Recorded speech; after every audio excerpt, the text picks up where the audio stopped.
Hello दोस्तों, कैसे हैं आप सब। स्वागत है आप सभी का आर एच स्टोरीज़ 2.0 पर। तो दोस्तों, आज जो मैं आप लोगों के लिए नावल लेकर आया हूँ उसका नाम है वनराज टार्ज़न। ये नावल लिखा है एडगर राइस बरोज ने, जो कि टार्ज़न ऑफ द एप्स का हिंदी वर्ज़न है। तो चलिए दोस्तों, शुरू करते हैं इस नावल का पहला भाग। अध्याय 1, सागर की ओर।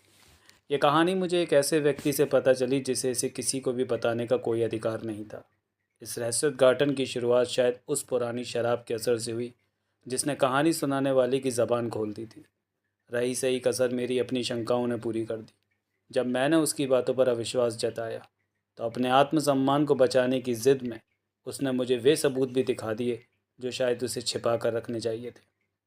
जब मेरे मेज़बान को एहसास हुआ कि वो ज़रूरत से ज़्यादा बोल चुका है और मैं उसकी बातों को महज गप समझ रहा हूँ, तो उसने अपनी बात को सच साबित करने के लिए ब्रिटिश औपनिवेशिक कार्यालय के धूल भरे रिकॉर्ड और पुरानी पांडुलिपियाँ मेरे सामने रख दी।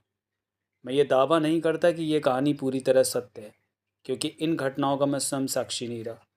लेकिन इस कहानी को सुनाते समय पात्रों के असली नाम बदलकर काल्पनिक नामों का प्रयोग करना ही इस बात का प्रमाण है कि मुझे इसके सच होने की संभावना पर गहरा विश्वास है। एक लंबे समय पूर्व गुजर चुके व्यक्ति की डायरी के वे पीले पन्ने और आधिकारिक दस्तावेज मेरे मेज़बान की कहानी से पूरी तरह मेल खाते हैं। इसलिए अलग अलग कड़ियों को जोड़कर मैं ये गाथा आपके सामने रख रहा हूँ। यदि आपको ये अविश्वसनीय लगे तो अभी आप इतना तो मानेंगे ही कि ये कहानी अपने आप में अद्भुत, विलक्षण और अत्यंत रोचक है। सरकारी अभिलेखों और उस डायरी से हमें पता चलता है कि यह बात 19वीं सदी के अंत की है। एक युवा अंग्रेज रईस, जिसे हम यहाँ जॉन क्लेटन या लॉर्ड ग्रेस्टॉक कहेंगे, को एक विशेष मिशन पर अफ्रीका के पश्चिमी तट भेजा गया था। उसे वहाँ के एक ब्रिटिश उपनिवेश में हो रही गड़बड़ियों की जांच करनी थी।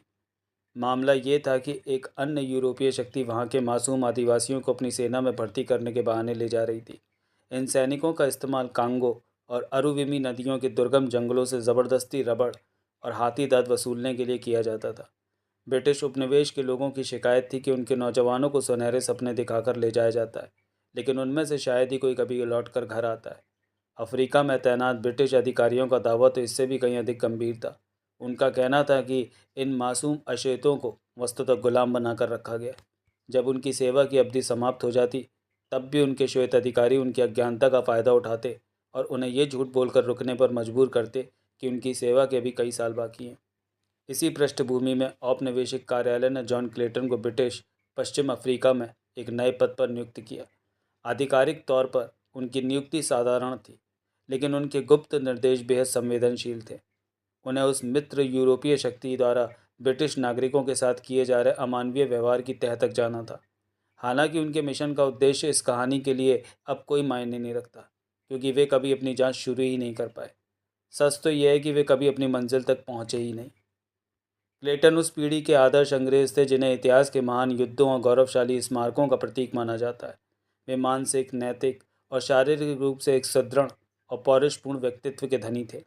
उनका कद औसत से अधिक था, आंखें गहरी भूरी और चेहरे के नैन नक्श तीखे थे। उनकी देह और हाव भाव से बरसों के कड़े सैन्य प्रशिक्षण और उत्तम स्वास्थ्य की झलक मिलती थी। अपनी राजनीतिक महत्वाकांक्षाओं के कारण ही उन्होंने सेना छोड़कर औपनिवेशिक कार्यालय का रुख किया था।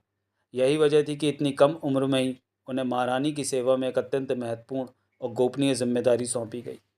जब उन्हें इस नियुक्ति की सूचना मिली तो वे जितने उत्साहित थे उतने ही चिंतित भी। एक तरफ ये पदोन्नति उनकी कड़ी मेहनत और बुद्धिमानी का पुरस्कार थी, जो उनके भविष्य के लिए बड़ी सफलताओं के द्वार खोलने वाली थी। लेकिन दूसरी तरफ लेडी एलिस रदरफोर्ड के साथ उनके विवाह को अभी केवल 3 महीने ही हुए थे। अपनी नवविवाहिता पत्नी को अफ्रीका के खतरनाक जंगलों, जानलेवा बीमारियों और अकेलेपन के बीच ले जाने का विचार मात्र ही उन्हें परेशान कर रहा था। एलिस के खाते क्लेटन व पद ठुकराने के लिए तैयार थे, लेकिन एलिस इसके लिए राजी नहीं हुई। इसके विपरीत उन्होंने जोर दिया कि क्लेटन इस नियुक्ति को स्वीकार करें और उन्हें भी अपने साथ ले चलें।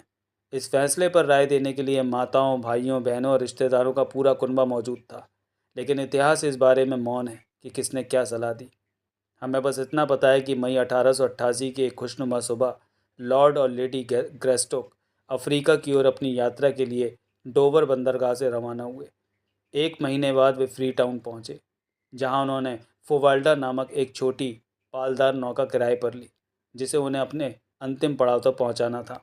और यहीं से जॉन क्लेटन और लेडी एलिस की दुनिया से जुड़ी हर खबर और संपर्क का सिलसिला टूट गया। फ्रीटाउन से लंगर उठाने के 2 महीने बाद ब्रिटिश नौसेना के आधा दर्जन युद्धपोत दक्षिण अटलांटिक की लहरों में उनकी और उस छोटी सी नाव की तलाश कर रहे थे। लेकिन कुछ ही समय बाद सेंट हेलेना के तट पर जहाज का मलबा मिला, जिससे दुनिया को यकीन हो गया कि फोवाल्डा अपने सभी सवारों के साथ समुद्र में सवार चुकी है। इस तरह जो तलाश शुरू हुई थी वो शुरू होते ही खत्म हो गई। हालांकि वर्षों तक अपनों के दिलों में उनकी वापसी की धुंधली सी उम्मीद बनी रही। फोवाल्डा करीब 100 टन का एक छोटा जहाज़ था, जो अक्सर दक्षिण अटलांटिक के तटों पर व्यापार के लिए इस्तेमाल किया जाता था। इसका चालक दल किसी नरक से कम नहीं था। उसमें हर देश और हर जाति के ऐसे अपराधी, लुटेरे और हत्यारे शामिल थे जो केवल संयोगवश फांसी के फंदे से बच निकले थे। यह जहाज़ भी कोई अपवाद नहीं था। इसके अधिकारी निर्दयी और दबंग थे, जो अपने चालक दल से नफरत करते थे, और चालक दल बदले में उनसे उतनी ही घृणा करता था। जहाज का कप्तान एक कुशल नाविक तो था, लेकिन स्वभाव से बेहद क्रूर। अपने दल को काबू में रखने के लिए वो केवल 2 ही भाषाएं समझता था, कोड़े की मार या रिवॉल्वर की गोली। शायद उन जैसे बागी और खूंखार लोगों को काबू करने का कोई और तरीका संभव भी नहीं था। फ्रीटाउन से विदा होने के दूसरे दिन से ही जॉन क्लेटन और उनकी जवान पत्नी को फोवाल्डा की डेक पर ऐसे नज़ारे देखने पड़े जिन्हें उन्होंने अब तक केवल समुद्री कहानियों की किताबों में ही पढ़ा था। उन्हें अंदाज़ा भी नहीं था कि उस समय की एक मामूली सी घटना आने वाले समय में एक ऐसी अनोखी नियति की नींव रखने वाली थी जिसका मानव इतिहास में दूसरा कोई उदाहरण नहीं मिलता। एक ऐसे बच्चे का जीवन जो अभी जन्मा भी नहीं था। उस सुबह की बात है। 2 नाविक डेक की सफाई में जुटे थे। ड्यूटी पर तैनात फर्स्ट मेट के साथ कप्तान भी वहीं मौजूद था और लॉर्ड ग्रेस्टॉक तथा लेडी एलिस से बातें कर रहा था। बातचीत करते हुए वे पीछे की ओर टहल रहे थे, जहां नाविक काम कर रहे थे। वे धीरे धीरे नाविकों के इतने करीब पहुंच गए कि उनमें से एक नाविक कप्तान के बिल्कुल पीछे था। अगर एक पल और बीत जाता तो वे वहां से सुरक्षित निकल जाते और यह अजीब और गरीब घटना कभी घटित ही न होती। लेकिन ठीक उसी समय कप्तान लॉर्ड और लेडी ग्रेस्टॉक को विदा करने के लिए पीछे मुड़ा। मुड़ते ही वह सीधे उस नाविक से टकरा गया। टक्कर इतनी ज़ोरदार थी कि कप्तान सिर के बल डेक पर जा गिरा और सफाई के पानी से भरी बाल्टी उस पर उलट गई। वो गंदे पानी से पूरी तरह भीग चुका था।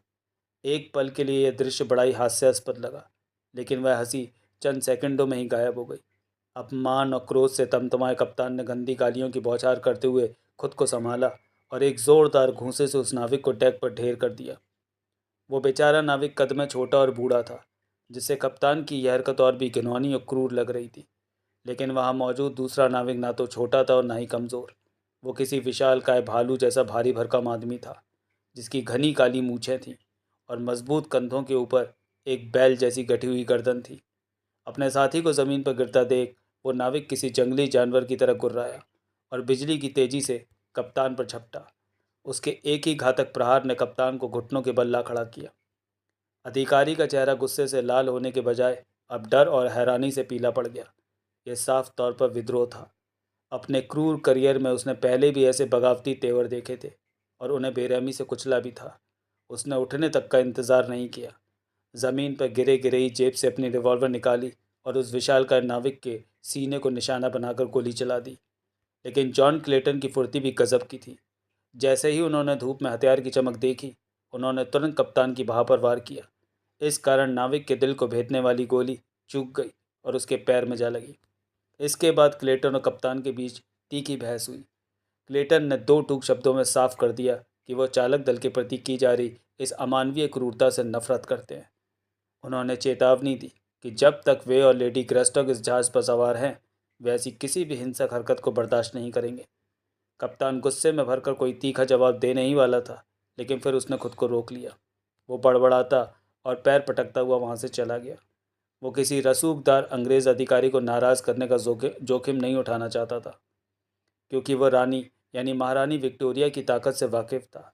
वो जानता था कि ब्रिटिश नौसेना की पहुंच बहुत लंबी है और वो उससे बुरी तरह डरता था। दोनों नाविक खड़े हुए और उस बूढ़े व्यक्ति ने अपने घायल साथी को सहारा दिया। वह विशालकाय नाविक, जिसे उसके साथी ब्लैक माइकल कहते थे, ने धीरे से अपना पैर ज़मीन पर रखकर देखा। जब उसे यकीन हो गया कि वो खड़ा हो सकता है तो वो क्लेटन की ओर मुड़ा और बेहद रूखे लेकिन ईमानदार लहजे में उन्हें धन्यवाद कहा। अपनी बात पूरी करते ही वह आगे की किसी भी बातचीत से बचने के लिए तुरंत जहाज़ के अगले हिस्से की ओर लंगड़ाते हुए चला गया। अगले कई दिनों तक वह नाविक दोबारा नजर नहीं आया। वहीं दूसरी ओर कप्तान ने भी क्लेटन और उनकी पत्नी से दूरी बना ली। अगर कभी उसे बात करनी भी पड़ती तो वह केवल एक दबी हुई गुड़गुड़ाहट के साथ अपनी बात खत्म कर देता। वे पहले की तरह ही अपने केबिन में भोजन करते थे, लेकिन उस दुर्भाग्यपूर्ण घटना के बाद कप्तान ने यह सावधानी बरतना शुरू कर दिया कि उसके काम इस तरह से हों कि उसे उनके साथ कभी मेज साझा न करनी पड़े। जहाज़ के अन्य अधिकारी असभ्य और अनपढ़ थे। वे उस हिंसक गिरोह से कुछ खास बेहतर नहीं थे जिस पर वे हुक्म चलाते थे। वे खुद भी एक सुसंस्कृत अंग्रेज रईस और उनकी पत्नी के साथ बैठने में असहज महसूस करते थे और उनसे बचने में ही अपनी भलाई समझते थे। इस तरह क्लेटन दंपति लगभग पूरी तरह अकेले रह गए। हालांकि वे खुद भी एकांती चाहते थे, लेकिन इस अलगाव ने उन्हें जहाज़ की रोज़मर्रा की हलचलों से काट दिया। उन्हें इस बात की भनक भी नहीं लग सकी कि पर्दे के पीछे ऐसी घटनाएं घट रही हैं जो जल्द ही एक खूनी त्रासदी का रूप लेने वाली थीं। जहाज़ के माहौल में एक अजीब सी बेचैनी और तनाव भरा हुआ था, जो किसी बड़े संकट का संकेत दे रहा था। बाहरी तौर पर सब कुछ सामान्य लग रहा था, लेकिन उन दोनों को यह एहसास होने लगा था कि कोई अदृश्य शक्ति उन्हें किसी अज्ञात खतरे की ओर खींच रही है। फिर भी उन्होंने एक दूसरे को परेशान न करने के ख्याल से इस बारे में कोई बात नहीं की। ब्लैक माइकल के घायल होने के अगले ही दिन जब क्लेटन डेक पर पहुंचे तो उन्होंने देखा कि चार नाविक अपने एक साथी के बेजान शरीर को उठाकर नीचे ले जा रहे हैं। पास ही फर्स्ट मेट खड़ा था, जिसके हाथ में लोहे की एक भारी कील थी, और वह उन दुखी नाविकों को नफरत भरी नज़रों से घूर रहा था। क्लेटन ने कोई सवाल नहीं पूछा, उन्हें पूछने की ज़रूरत भी नहीं थी। मंजर खुद सब बयां कर रहा था। अगले दिन जब क्षितिज पर एक ब्रिटिश युद्धपोत की विशाल परछाई उभरती हुई दिखी तो क्लेटन ने लगभग ये मन बना लिया कि वे उस युद्धपोत पर सवार होने की मांग करेंगे। उनका डर अब गहराने लगा था कि इस मनहूस और धीमी गति से चलने वाली फवाल्टा पर रुकना उनके लिए जानलेवा साबित हो सकता है। दोपहर होते होते ब्रिटिश युद्धपोत उनके इतना करीब आ गया था कि क्लेटन बस एक इशारा करते हुए वे सुरक्षित होते, लेकिन एन उसी वक्त उनके मन में हिचकिचाहट पैदा हो गई। उन्हें अपना अनुरोध बेतुका लगने लगा। वे भला महारानी के जहाज़ के कमांडर को क्या कारण बताते? क्या वो ये कहते कि वे उसी रास्ते पर वापस जाना चाहते हैं जहाँ से अभी आए हैं? यदि वे ये कहते कि जहाज़ के अधिकारी नाविकों के साथ बदसलूकी कर रहे हैं, तो नौसेना के अधिकारी मनी मन उन पर हंसते। वे लॉर्ड ग्रेस्टॉक की इस घबराहट को केवल कायरता का नाम देते। इसी झूठे अभिमान के कारण जॉन क्लेटन ने मदद नहीं मांगी।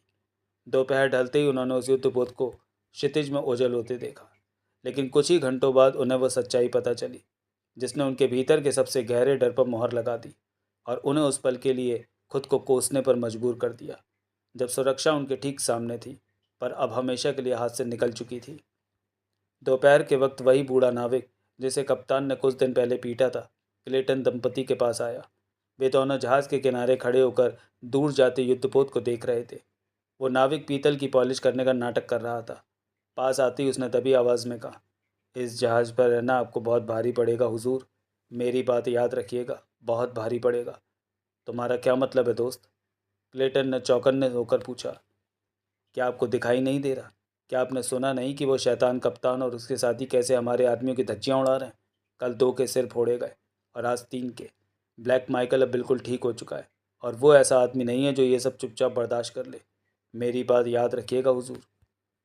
तुम्हारा मतलब है कि चालक दल विद्रोह की योजना बना रहा है? क्लेटन ने सीधे पूछा। विद्रोह? बूढ़े ने लगभग फुसफुसाते हुए चीख कर कहा, नहीं हुजूर, उनका मकसद सिर्फ विद्रोह नहीं, कत्लेआम है। मेरी बात गांठ बांध लीजिए। कब? जल्दी हुजूर, बस आने ही वाला है। मैं सही वक्त नहीं बता सकता और मैंने ज़रूरत से ज़्यादा बोल दिया है, पर उस दिन आपने मेरे साथी के लिए जो किया उसके बदले मुझे लगा कि आपको आगाह कर दूं। बस अपनी ज़बान बंद रखिएगा और जैसे ही गोलीबारी की आवाज़ सुनाई दे, नीचे झुक जाइएगा और केबिन में ही रहिएगा, वरना वे आपकी पसलियों के बीच पीतल की गोली उतार देंगे। यह कहकर वह नाविक तेजी से वहाँ से हट गया। क्लेटन ने भारी मन से कहा, एलिस, हालात बहुत गंभीर हैं। एलिस ने तुरंत सुझाव दिया, जॉन, तुम्हें कप्तान को अभी बताना चाहिए, शायद हम इस तबाही को रोक सकें। क्लेटन दुविधा में थे। मैं तुम्हारे बारे में सोच रहा हूँ। अगर मैं कप्तान को आगाह करता हूँ, नाविकों को पता चल गया तो वे हमें कभी बख्शेंगे नहीं। फिलहाल मैंने ब्लैक माइकल की जान बचाई थी, इसलिए शायद वे हमें छोड़ दें, लेकिन गद्दारी करने पर वे कोई दया नहीं दिखाएंगे। लेकिन जॉन, एलिस ने दृढ़ता से कहा, कर्तव्य तो कर्तव्य है, तुम इसे अनदेखा नहीं कर सकते। अगर तुम कप्तान को नहीं बताते तो तुम भी उस खूनी खेल में उतने ही गुनाहगार होगे जितने वे नाविक। मैं खतरे को समझती हूँ, पर मैं तुम्हारे साथ उसका सामना करने को तैयार हूँ। क्लेटन मुस्कुराए, हालांकि उनकी आंखों में चिंता थी। जैसी तुम्हारी मर्जी एलिस, शायद हम ज़रूरत से ज़्यादा डर रहे हैं। हो सकता है उस बूढ़े नाविक ने केवल अपने मन का गुस्सा निकाला हो। आखिर ये साल 1888 है। आज के दौर में खुले समुद्र में विद्रोह की बातें ज़रा फिल्मी लगती हैं। खैर, कप्तान अब अपने केबिन की ओर जा रहा है। क्लेटन ने लंबी सांस लेते हुए कहा, अगर मुझे उसे चेतावनी देनी है तो बेहतर होगा कि मैं इस अप्रिय काम को भी अभी निपटा लूँ। सच तो यह है कि उस दरिंदे से बात करने की मेरी रत्ती भर भी इच्छा नहीं है। इतना कहकर वे उसी गलियारी की ओर चल पड़े जहाँ से कप्तान गुजरा था। एक क्षण बाद वे कप्तान के केबिन के दरवाजे पर दस्तक दे रहे थे। अंदर आओ। उस चिड़चिड़े अधिकारी की भारी और कर्कश आवाज़ सुनाई दी। जैसे ही क्लेटन अंदर आया और दरवाज़ा बंद किया, कप्तान ने रूखेपन से पूछा, कहिए। क्लेटन ने सीधे मुद्दे की बात की। आज मैंने कुछ ऐसी बातें सुनी हैं जिन्हें आपको बताना ज़रूरी समझा। हो सकता है कि उनमें कोई सच्चाई ना हो, लेकिन सावधानी बरतने में कोई बुराई नहीं है। संक्षेप में कहें तो आपके चालक दल के लोग विद्रोह और सामूहिक हत्या की साजिश रच रहे हैं। यह सरासर झूठ है, कप्तान दहाड़ा। अगर तुमने फिर से मेरे जहाज़ के अनुशासन में दखल दिया या उन मामलों में टांग अड़ाई जिनसे तुम्हारा कोई लेना देना नहीं है, तो अंजाम बहुत बुरा होगा। मुझे इस बात की कोई परवाह नहीं कि तुम इंग्लैंड के कोई बड़े लॉर्ड हो या नहीं। इस जहाज़ का मालिक मैं हूँ, और बेहतर होगा कि तुम अपने काम से काम रखो। गुस्से के मारे कप्तान का चेहरा बैंगनी पड़ गया था। अपनी बात पर जोर देने के लिए उसने एक भारी मुट्ठी मेज़ पर दे मारी और दूसरी क्लेटन के चेहरे के सामने हवा में लहराने लगा। लॉर्ड ग्रेस्टॉक ने अपनी पलक तक नहीं झपकाई। वे शांत और स्थिर नज़रों से उस बौखलाए हुए व्यक्ति को देखते रहे। अंत में उन्होंने बेहद शांत और धीमी आवाज़ में कहा, कैप्टन कैप्टन बिलिंग्स, यदि आप मेरी स्पष्टवादिता के लिए मुझे क्षमा करें तो मैं बस इतना कहूँगा कि आप एक नंबर के मूर्ख व्यक्ति हैं। इसके बाद वे मुड़े और उसी स्वाभाविक शालीनता और बेपरवाही के साथ वहाँ से चले गए। क्लेटन का यह ठंडा अंदाज कप्तान बिलिंग्स जैसे व्यक्ति के लिए किसी भी गाली या अपशब्द से कहीं ज़्यादा चुभने वाला और अपमानजनक था। जहाँ एक और क्लेटन के 16 भरे रवैये से कप्तान को अपने उतावलेपन पर पछतावा हो सकता था, वहीं अब स्थिति बिल्कुल उलट हो गई। क्लेटन के तिरस्कारपूर्ण व्यवहार ने कप्तान के अहंकार को और भी भड़का दिया। अब वे दोनों एक दूसरे के प्रति शत्रुता के ऐसे सांचे में ढल चुके थे जहाँ सामान्य हित के लिए मिलकर काम करने का अंतिम अवसर भी हमेशा के लिए समाप्त हो गया। खैर एलिस, क्लेटन ने अपनी पत्नी के पास लौटकर कहा, मुझे उसे चेतावनी देने की कोई ज़रूरत नहीं थी। वो आदमी एहसान फरामोश निकला, मुझ पर किसी पागल कुत्ते की तरह झपटा। उन्होंने आगे कहा, अब मुझे परवाह नहीं कि वो और उसका ये मनुष्य जहाज़ भाड़ में जाए। जब तक हम सुरक्षित यहाँ से निकल नहीं जाते, मैं अपनी सारी ऊर्जा सिर्फ अपनी सुरक्षा पर लगाऊंगा। मुझे लगता है पहला कदम ये होना चाहिए कि मैं अपने केबिन में जाकर अपनी रिवॉल्वर की जांच कर लूँ। मुझे अब पछतावा हो रहा है कि हमने अपनी बड़ी बंदूकें और गोला बारूद नीचे माल करके सामान के साथ पैक कर दिया। जब वे अपने केबिन पर पहुँचे तो वहाँ का नज़ारा देखकर दंग रह गए। कमरे की हालत बेहद अस्त व्यस्त थी। खुले हुए संदूक और थैलों से निकले कपड़े फर्श पर बिखरे थे। यहाँ तक कि उनके बिस्तरों को भी बुरी तरह फाड़ दिया गया था। साफ जाहिर है कि हमारे सामान की चिंता हमसे ज़्यादा किसी और को थी। क्लेटन ने तंज कसते हुए कहा, चलो एलिस, देखते हैं कि क्या क्या गायब है। पूरी तलाशी के बाद पता चला कि केवल क्लेटन की 2 रिवॉल्वर और उनके लिए रखा गया थोड़ा सा गोला बारूद ही चोरी हुआ था। इसके अलावा बाकी सामान सुरक्षित था। क्लेटन ने गंभीरता से कहा, यही वे चीज़ें थी जिन्हें मैं सबसे ज़्यादा अपने पास रखना चाहता था। उनका सिर्फ इन्हीं हथियारों को चुराना इस बात का संकेत है कि आने वाला समय कितना भयानक होने वाला है। अब हम क्या करेंगे जॉन? उनकी पत्नी ने घबराहट में पूछा। शायद आपका पहले वाला विचार ही सही था कि हमारा न्यूट्रल बने रहना ही सबसे बेहतर है। उन्होंने आगे तर्क दिया, अगर अधिकारी इस विद्रोह को कुचलने में सफल रहे तो हमें डरने की कोई बात नहीं है, लेकिन अगर विद्रोही जीत गए तो हमारी सुरक्षा की एकमात्र उम्मीद इसी बात में है कि हमने उन्हें रोकने या उनसे उलझने की कोई कोशिश नहीं की। तुमने बिल्कुल सही कहा एलिस, क्लेटन ने सहमति जताई। अब से हम बीच का रास्ता ही अपनाएंगे। जैसे ही क्लेटन उनकी पत्नी अपने बिखरे हुए कमरे को व्यवस्थित करने लगे, उनकी नज़र दरवाजे के नीचे के छेद से भीतर आते कागज़ के एक कोने पर पड़ी। क्लेटन उसे उठाने के लिए झुके ही थे कि वह टुकड़ा और अंदर खिसक आया। उन्हें तुरंत एहसास हुआ कि बाहर खड़ा कोई व्यक्ति बड़ी सावधानी से उसे अंदर ढकेल रहा है। क्लेटन तेज़ी और खामोशी से दरवाजे की ओर बढ़े ताकि बाहर खड़े शख्स को रंगे हाथों पकड़ सकें, लेकिन जैसे ही उन्होंने हैंडल पर हाथ रखा, एलिस ने उनकी कलाई पकड़ ली। नहीं जॉन, एलिस ने फुसफुसाते हुए आगाह किया, वे नहीं चाहते कि हम उन्हें देखें, और हमारे लिए भी यही बेहतर है कि हम अनजान बने रहें। भूलिए मत, हमने बीच का रास्ता चुनने का फैसला किया है। क्लेटन मुस्कुराए, और अपना हाथ पीछे खींच लिया। वे दोनों उस छोटे से सफ़ेद कागज़ को तब तक देखते रहे जब तक कि वो पूरी तरह कमरे के अंदर नहीं आ गया और स्थिर नहीं हो गया। जब क्लेटन ने उसे उठाकर खोला तो वह मैला कुचैला और बेतरतीब ढंग से मोड़ा गया कागज़ का एक टुकड़ा था। उस पर बड़ी मुश्किल से पढ़े जाने वाले अक्षरों में एक चेतावनी लिखी थी। किसी अनाड़ी के हाथ से लिखे उस संदेश का सार स्पष्ट था। चेतावनी। क्लेटन परिवार को रिवॉल्वर की चोरी और उस बूढ़े नाविक से हुई बातचीत के बारे में किसी को भी बताने से मना किया गया था। ऐसा करने का मतलब था सीधे मौत।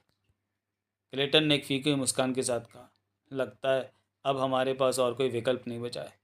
अब हमें बस धैर्य के साथ इंतज़ार करना होगा कि आगे क्या होता है। अध्याय 2। जंगली बसेरा। उन्हें ज़्यादा इंतज़ार नहीं करना पड़ा। अगली सुबह जब क्लेटन अपनी आदत के अनुसार नाश्ते से पहले टहलने के लिए डेक पर आ रहे थे, तभी अचानक एक गोली चली, फिर दूसरी और फिर तीसरी। उनकी आंखों के सामने जो मंजर था उसने उनसे सब उसने उनके सबसे बड़े या बुरे डर को सच साबित कर दिया। अधिकारियों के उस छोटे से समूह के सामने फोवाल्डा का पूरा चालक दल खड़ा था और उनका नेतृत्व कर रहा था विशालकाय ब्लैक माइकल। अधिकारियों की ओर से पहली गोली चलते ही नाविक अपनी जान बचाने के लिए मस्तूलों, व्हील हाउस और केबिनों के पीछे छिप गए। वहां सुरक्षित ठिकानों से उन्होंने उन 5 अधिकारियों पर गोली की बौछार शुरू कर दी जो जहाज़ के उस नफरत भरे शासन का चेहरा थे। शुरुआती झड़प में कप्तान की रिवॉल्वर ने 2 विद्रोहियों को ढेर कर दिया। वे बेजान शरीर वहीं पड़े रहे जहाँ वे गिरे थे। लेकिन तभी फर्स्ट मेट अचानक मुंह के बल आगे की ओर गिरा, शायद गोली लगने से, और ब्लैक माइकल के एक गरजते हुए आदेश पर विद्रोहियों ने बाकी बचे 4 अधिकारियों पर धावा बोल दिया। चालक दल के पास केवल 6 बंदूकें थीं, इसलिए उनमें से ज़्यादातर नाविक नाव के हुक, कुल्हाड़ियों, हथौड़ों और लोहे की भारी छड़ें लेकर आगे बढ़े। कप्तान अपनी रिवॉल्वर खाली कर चुका था और हमले के वक्त उसे दोबारा भरने की कोशिश कर रहा था। दूसरे अधिकारी की बंदूक जाम हो गई थी। इस तरह जब खूंखार विद्रोहियों का वह झुंड अधिकारियों पर झपटा तो उनके सामने रक्षा के लिए केवल 2 ही सक्रिय हथियार बचे थे। उग्र और प्रतिशोध से भरे सैनिकों के इस सैलाब के आगे अधिकारी पीछे हटने को मजबूर हो गए। दोनों ओर से भयानक गालियां और अपशब्दों का शोर मच रहा था। गोलियों की तड़तड़ाहट, घायलों की चीखें और मरने वालों की कराहें मिलकर फोवाल्डा के डेक को किसी नर्क या पागल खाने में तब्दील कर चुकी थी। अधिकारी अभी पीछे की ओर 12 कदम भी नहीं हट पाए थे कि हमलावरों का झुंड उन पर काल बनकर टूट पड़ा। एक विशालकाय अश्वेत नाविक की कुल्हाड़ी ने कप्तान के चेहरे को माथे से थोड़ी तक 2 हिस्सों में चीर दिया। पलक झपकते ही बाकी अधिकारी भी ढेर हो गए। दर्जनों वार और गोलियों से छलनी होकर वे वहीं निर्जीव पड़ गए।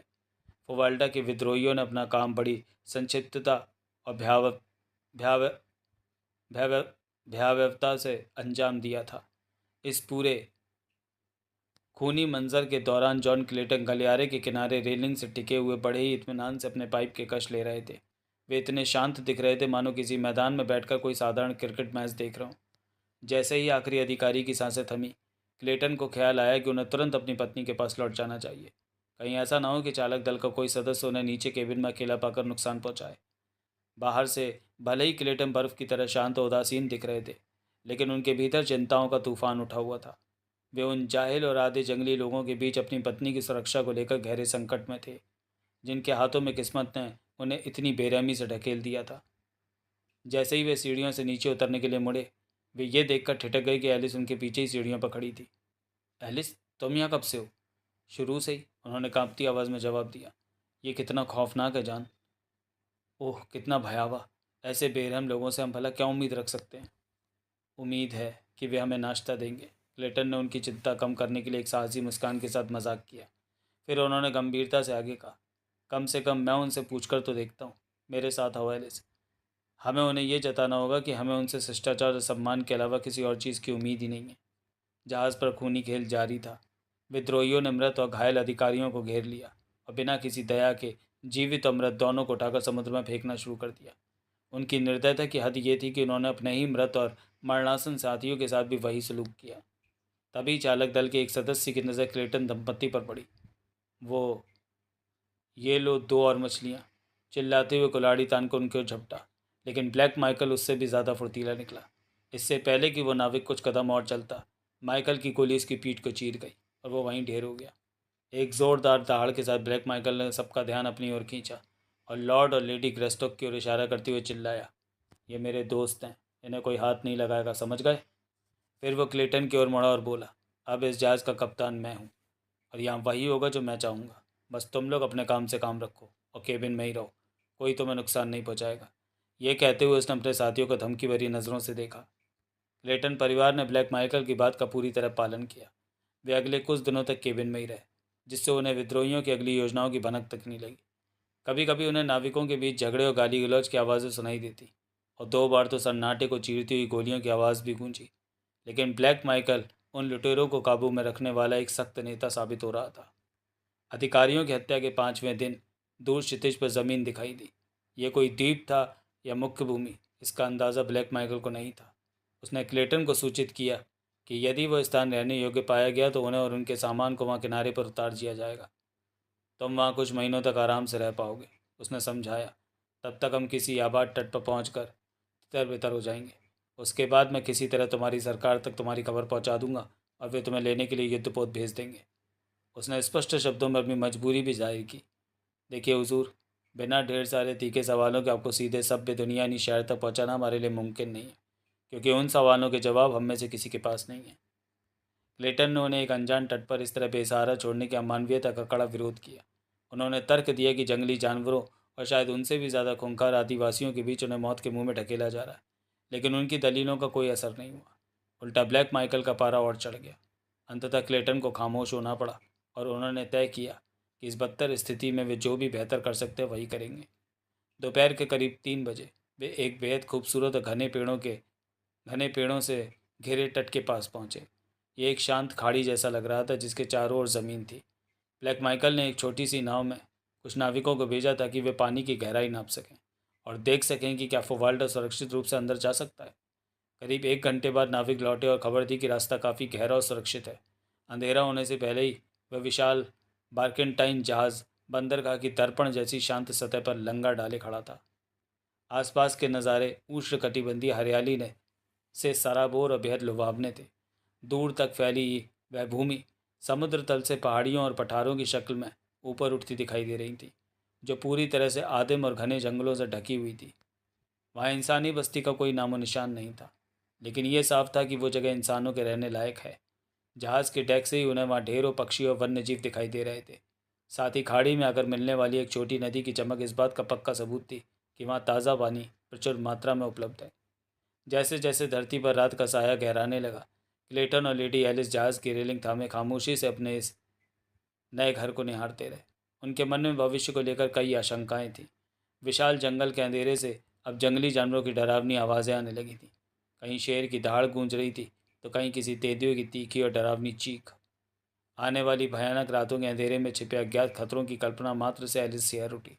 उस जंगली और सुनसान तट पर अकेले छोड़े जाने के विचार से उन्हें अंदर तक डरा दिया था, और वे सुरक्षा की तलाश में क्लेटन के और करीब सिमट गई। शाम ढले, ब्लैक माइकल कुछ देर के लिए उनके पास आया और उन्हें अगली सुबह जहाज से उतरने की तैयारी करने का निर्देश दिया। उन्होंने एक बार फिर उसे मनाने की आखिरी कोशिश की। उन्होंने मिन्नतें की, धमकियाँ दी और यहाँ तक कि भारी इनाम का लालच भी दिया कि वो उन्हें किसी ऐसी जगह छोड़ दे जहाँ इंसान रहते हों।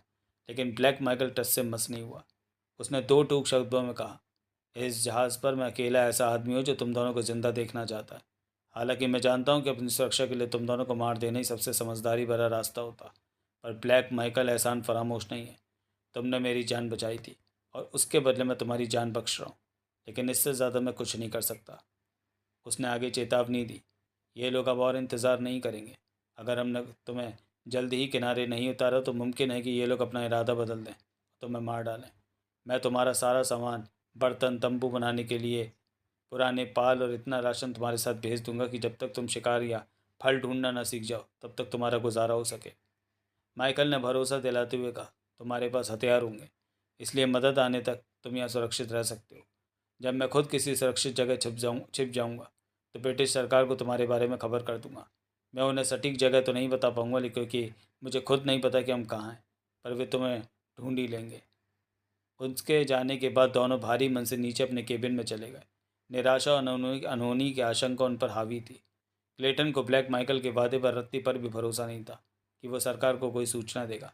साथ ही उन्हें यह डर भी सता रहा था कि कल सुबह जब वे सामान उतारने के लिए उन खूंखार नाविकों के साथ किनारे पर होंगे तो कहीं वे किनारे पर ही उनकी हत्या करने की कोई साजिश न रच लें।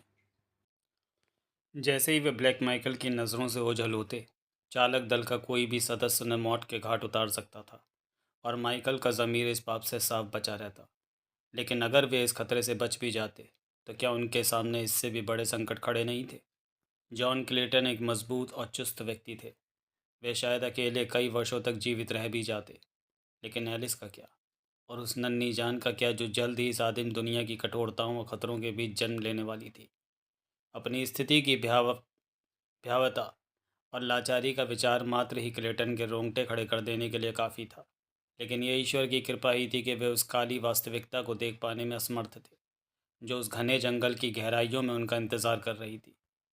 अगली सुबह तड़के उनके अनगिनत संदूक और बक्से डेक पर लाए गए और किनारे तक पहुंचाने के लिए छोटी नावों में लाद दिए गए। क्लेटन परिवार ने विदेश में करीब 5 से 8 साल रहने की योजना बनाई थी, इसलिए उनके पास ज़रूरत के सामान के साथ साथ कई विलासिता की वस्तुएं भी थीं। ब्लैक माइकल इस बात पर अड़ा रहा कि उनका एक भी सामान जहाज़ पर न छूटे। ये कहना कठिन था कि वह ऐसा दयावश कर रहा था या अपने स्वार्थ के लिए। हकीकत तो ये थी कि किसी संदिग्ध जहाज़ पर एक लापता ब्रिटिश अधिकारी की संपत्ति का मिलना दुनिया के किसी भी बंदरगाह पर मुसीबत का सबब बन सकता था। वो अपने काम में इतना गंभीर था कि उसने उन नाविकों से क्लेटन की रिवॉल्वर भी वापस छीन कर उन्हें लौटा दी, जिन्होंने उन्हें चुराया था। छोटी नावों में नमकीन, मांस, बिस्किट, आलू, थोड़ी मात्रा में फलियां, माचिस, खाना पकाने के बर्तन, औजारों का एक बक्सा और वे पुराने पाल भी लाद दिए गए जिनका माइकल ने वादा किया था। शायद माइकल को भी उसी साजिश का डर था जिसका संदेह क्लेटन को था, इसलिए वह खुद उनके साथ किनारे तक गया। जब छोटी नावों ने जहाज़ के पीपों को ताज़े पानी से भर लिया और उन्हें वापस फवाल्डा की ओर ले जाया जाने लगा, तब माइकल उन्हें छोड़ने वाला आखिरी व्यक्ति था। जैसे जैसे नावें खाड़ी के शांत पानी पर धीरे धीरे ओझल होने लगीं, क्लेटन और उनकी पत्नी खामोशी से उन्हें जाते हुए देखते रहे। दोनों के मन में आने वाली आपदा का खौफ और घोर निराशा की भावना भरी हुई थी। लेकिन वे वहाँ अकेले नहीं थे। उनके पीछे एक नीची पहाड़ी की चोटी से कुछ और आंखें भी उन्हें देख रही थीं। पास पास स्थित वे दुष्ट आंखें घनी और डरावनी भावों के नीचे चमक रही थीं। जैसे ही फवाल्डा बंदरगाह के सकरे मुहाने को पार कर एक पहाड़ी के पीछे ओझल हुआ, लेडी एलिस ने क्लेटन के गले में बाहें डाल दी और फूट फूट कर रोने लगी। उन्होंने अब तक विद्रोह के खतरों का डटकर मुकाबला किया था और एक भयावह भविष्य की ओर वीरतापूर्ण धैर्य के साथ देखा था। लेकिन अब जब उस पूर्ण एकांत सन्नाटे का खौफ उन पर छाया, तो उनका संयम टूट गया और उनकी दबी हुई भावनाएं आंसुओं के रूप में बाहर निकल आईं। क्लेटन ने उन्हें रोकने की कोशिश नहीं की। वे जानते थे कि प्रकृति को अपना रास्ता बनाने देना ही बेहतर है। कई मिनट बीत गए जब वो युवती, जो अभी महज एक बच्ची ही थी, खुद को संभालने की कोशिश करती रही। ओ जॉन, वो अंततः सिसकते हुए बोली, ये कितना भयानक है। हम क्या करेंगे? अब हमारा क्या होगा? हमारे पास करने के लिए बस एक ही चीज़ है एलिस, क्लेटन ने इतनी सहजता से कहा मानो वे अपने घर के आरामदायक बैठक कक्ष में बैठे हों। और वो है काम। परिश्रम ही हमारा एकमात्र सहारा है। हमें खुद को सोचने का समय ही नहीं देना चाहिए, क्योंकि उस रास्ते पर सिर्फ पागलपन है। उन्होंने आगे ढांढस बंधाया, हमें मेहनत करनी होगी और इंतज़ार करना होगा। मुझे पूरा यकीन है कि मदद ज़रूर आएगी। जैसे ही ये साफ़ होगा कि फवाल्डा लापता हो चुका है, सरकार हमें खोजने के लिए निकल पड़ेगी, भले ही ब्लैक माइकल अपना वादा पूरा ना करे। लेकिन जॉन, अगर सिर्फ हम दोनों होते, एलिस ने सिसकते हुए कहा, तो हम इसे सह लेते। लेकिन उस नन्ही जान का क्या? हाँ प्रिय, उन्होंने विनम्रता से जवाब दिया, मैं भी उसी के बारे में सोच रहा था। लेकिन हमें इसका सामना साहस के साथ करना होगा। हमें अपनी क्षमता पर विश्वास रखना होगा, परिस्थितियाँ चाहे जो भी हों। क्लेटन ने उन्हें प्रेरित करते हुए कहा, लाखों साल पहले हमारे पूर्वजों ने भी इन्हीं जंगलों में इन्हीं समस्याओं का सामना किया होगा। आज हमारा अस्तित्व इस बात का प्रमाण है कि वे विजयी हुए थे। जो उन्होंने किया, क्या हम वो नहीं कर सकते? हमारे पास तो सदियों का ज्ञान है, विज्ञान के दिए औजार और हथियार हैं जिनसे वे पूरी तरह अनजान थे। एलिस, उन्होंने जो पत्थर और हड्डियों से हासिल किया, क्या हम अपने आधुनिक साधनों से वो भी नहीं कर पाएंगे? ओ जॉन, काश मैं भी तुम्हारी तरह सोच पाती, एलिस ने कहा। लेकिन मैं एक स्त्री हूँ, जो दिमाग से नहीं बल्कि दिल से देखती है। और मेरा दिल जो देख रहा है वो इतना डरावना है कि मैं उसे शब्दों में बयान नहीं कर सकती। फिर भी मैं एक बहादुर स्त्री बनने की पूरी कोशिश करूँगी, जो अपने साहसी साथी के योग्य हो। सूरज ढलने को था और क्लेटन का पहला विचार रात के लिए सुरक्षित ठिकाने का इंतजाम करना था, कुछ ऐसा जो उन्हें अंधेरे में शिकार करने वाले दरिंदों से बचा सके। क्लेटन ने सबसे पहले राइफलों गोला बारूद वाला संदूक खोला ताकि काम के दौरान किसी भी अचानक हमले से निपटने के लिए वे दोनों हथियारबंद रह सकें। इसके बाद उन्होंने मिलकर अपनी पहली रात बिताने के लिए एक सुरक्षित ठिकाने की तलाश शुरू की। तट से लगभग 100 गज की दूरी पर एक छोटा सा समतल मैदान था जहाँ पेड़ थोड़े कम थे। उन्होंने तय किया कि वे अपना स्थायी घर यहीं बनाएंगे, लेकिन फिलहाल सुरक्षा की दृष्टि से उन्होंने पेड़ों की ऊंचाई पर एक छोटा सा चबूतरा बनाना ही बेहतर समझा, ताकि वे उन खूंखार दरिंदों की पहुंच से दूर रह सकें जिनके इलाके में उन्होंने कदम रखा था। इस काम के लिए क्लेटन ने 4 ऐसे पेड़ चुने जो आपस में एक आयत बनाते थे। फिर उन्होंने दूसरे पेड़ों से लंबी और मजबूत शाखाएं काटी और ज़मीन से करीब 10 फीट की ऊंचाई पर एक ढांचा तैयार किया। इन शाखाओं को उन्होंने उन रस्सियों की मदद से पेड़ों से मजबूती से बांध दिया जो ब्लैक माइकल ने उन्हें फोवाल्डा से दी थी। इस ढांचे के ऊपर क्लेटन ने छोटी शाखाओं को एक दूसरे के बिल्कुल पास सटा कर रखा ताकि एक फर्श बन सके। इस फर्श को हाथी के कान जैसे विशाल पत्तों से ढक दिया जो वहाँ कूट कूट कर भरे थे। पत्तों की इस परत के ऊपर उन्होंने पाल की कई परतों को मोड़कर बिछा दिया, जिससे वो बैठने और सोने के लायक आरामदायक हो गया। इसके 7 फीट ऊपर उन्होंने वैसा ही एक हल्का ढांचा बनाया जो छत का काम करता था, और किनारों से पाल की बची हुई चादरों और दीवारों की तरह लटका दिया। जब ये बनकर तैयार हुआ तो वो एक छोटा सा सुरक्षित और आरामदायक घोंसला लग रहा था, जिसमें उन्होंने अपने कंबल और कुछ ज़रूरी हल्का सामान रख दिया। अब दोपहर ढलने लगी थी। दिन का बाकी समय उन्होंने एक साधारण लकड़ी की सीढ़ी बनाने में बिताया ताकि लेडी एलिस आसानी से अपने इस नए घर तक पहुंच सके। दिन भर वह जंगल, चमकीले पंखों वाले पक्षियों के शोर और बंदरों की उछल कूद से गुलजार रहा। ये जंगली जीव बड़ी उत्सुकता और अचंभे से इन नए मेहमानों और उनके अजीबोगरीब घोंसले को देख रहे थे। क्लेटन और उनकी पत्नी लगातार चौकन्ने रहे, लेकिन उन्हें कोई बड़ा शिकारी जानवर नजर नहीं आया। हालांकि 2 बार उन्होंने देखा कि उनके बंदर पड़ोसी पास की पहाड़ी से चीखते चिल्लाते और बदमाश होकर भाग रहे थे।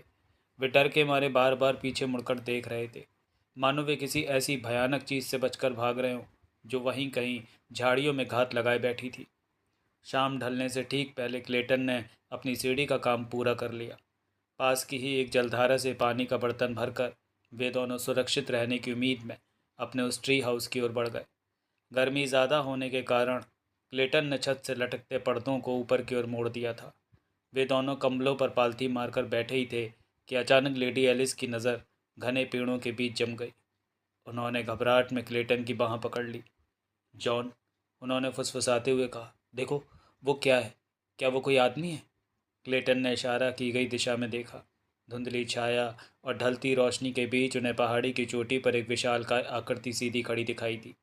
एक पल के लिए वह साया वहीं ठहर कर कुछ सुनने की कोशिश करता रहा, फिर धीरे से मुड़ा और जंगल के स्याह अंधेरे में समा गया। वो क्या था जॉन? एलिस ने कांपती आवाज़ में पूछा। कहना मुश्किल है एलिस, क्लेटन ने गंभीरता से जवाब दिया। अंधेरा बहुत है, शायद उगते चंद्रमा की परछाई हो जो पेड़ों के हिलने से वैसी लग रही थी। नहीं जॉन, एलिस ने जोर देकर कहा, अगर वो इंसान नहीं था तो निश्चित ही वो इंसान का ही कोई विशाल और डरावना रूप था। ओ जॉन, मुझे बहुत डर लग रहा है। क्लेटन ने उन्हें अपनी बाहों में भर लिया और उनके कानों में हिम्मत और प्रेम भरी बातें फुसफुसाने लगे। इसके बाद उन्होंने पाल की उन दीवारों को नीचे गिरा दिया और उन्हें पेड़ों से मजबूती से बांध दिया। उन्होंने केवल समुद्र की ओर एक छोटा सा हिस्सा खुला रखा ताकि हवा आ सके। अब उनके उस घोंसले में गहरा अंधेरा था।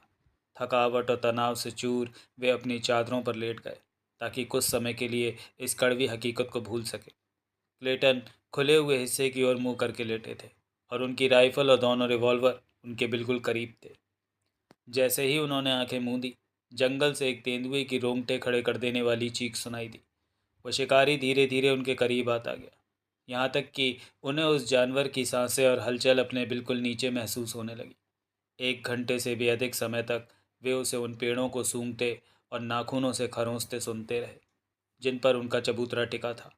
अंततः वह समुद्र तट की ओर निकल गया।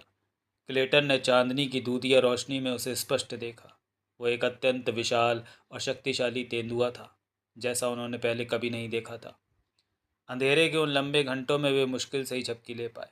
उस आदिम जंगल की डरावनी आवाज़ों और भारी कदमों की दबे पाँव आहट ने उनकी नसों में खिंचाव पैदा कर दिया था। हर तीखी चीज़ और हर छोटी हलचल पर वे चौंक कर जाग जाते थे।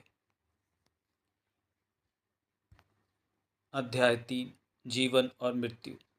अगली सुबह जब वे जागे तो उनकी थकान पूरी तरह नहीं उतरी थी। लेकिन सूरज की रोशनी देखकर उन्हें बड़ी राहत मिली। नाश्ते में थोड़ा नमकीन मांस, कॉफ़ी और बिस्कुट खाने के बाद क्लेटन ने तुरंत अपना घर बनाना शुरू कर दिया। वो समझ गया था कि जब तक उनके चारों तरफ मजबूत दीवारें नहीं होंगी, वे रात में ना तो सुरक्षित रह पाएंगे और ना ही चैन से सो पाएंगे। ये काम बहुत मेहनत भरा था। एक छोटा सा कमरा बनाने में ही उसे लगभग 1 महीना लग गया। उसने इसे बनाने के लिए 6 इंच मोटे लट्ठों का इस्तेमाल किया। दीवारों की दरारों को भरने के लिए उसने ज़मीन खोद कर निकाली गई चिकनी मिट्टी का इस्तेमाल किया। उसने झोपड़ी के एक कोने में पत्थर और मिट्टी से एक चूल्हा बनाया। जब घर का ढांचा तैयार हो गया तो उसने मजबूती के लिए बाहरी दीवारों पर मिट्टी की एक मोटी परत चढ़ा दी। हवा आने के लिए उसने खिड़की में लकड़ी की टहनियों को आपस में बुनकर एक मजबूत जाली बनाई। ये जाली इतनी ताकतवर थी कि कोई जंगली जानवर इसे तोड़ नहीं सकता था। इस तरह सुरक्षा से समझौता किए बिना उन्हें ताज़ी हवा मिलती रही। छत को अंग्रेज़ी के ए अक्षर के आकार में बनाया गया था। इसे बनाने के लिए क्लेटन ने छोटी छोटी टहनियों को पास पास बिछाया और उनके ऊपर लंबी जंगली घास और ताड़ के पत्ते डाले। आखिर में मजबूती के लिए उस पर मिट्टी की एक परत चढ़ा दी। सामान लाने वाले लकड़ी के बक्सों को तोड़कर उसने दरवाज़ा तैयार किया। उसने लकड़ी की परतों को एक दूसरे के ऊपर आड़ा तिरछा रखकर कीलों से ठोका। जब दरवाज़ा 3 इंच मोटा और बहुत मजबूत बन गया तो वे दोनों उसकी मजबूती देखकर खुशी से हंस पड़े। सबसे बड़ी चुनौती दरवाजे को टांगने की थी। क्लेटन के पास कोई औजार या कब्जे नहीं थे, लेकिन 2 दिन की कड़ी मेहनत के बाद उसने लकड़ी के ही 2 मजबूत कब्जे बना लिए। अब दरवाज़ा आसानी से खोल और बंद हो सकता था। छत बनने के बाद वे घर के अंदर रहने लगे थे। बाकी का छोटा मोटा काम वे अंदर रहकर ही पूरा करते थे। रात को सुरक्षा के लिए वे दरवाजे के पीछे अपने भारी बक्से लगा देते थे, जिससे उन्हें एक सुरक्षित और आरामदायक घर मिल गया। अगले 1 महीने में क्लेटन ने घर के लिए ज़रूरी चीज़ें जैसे पलंग और कुर्सियाँ, मेज़ और अलमारियाँ, ये सब बनाना उसके लिए आसान था। दूसरे महीने के अंत तक वे वहाँ अच्छी तरह बस चुके थे।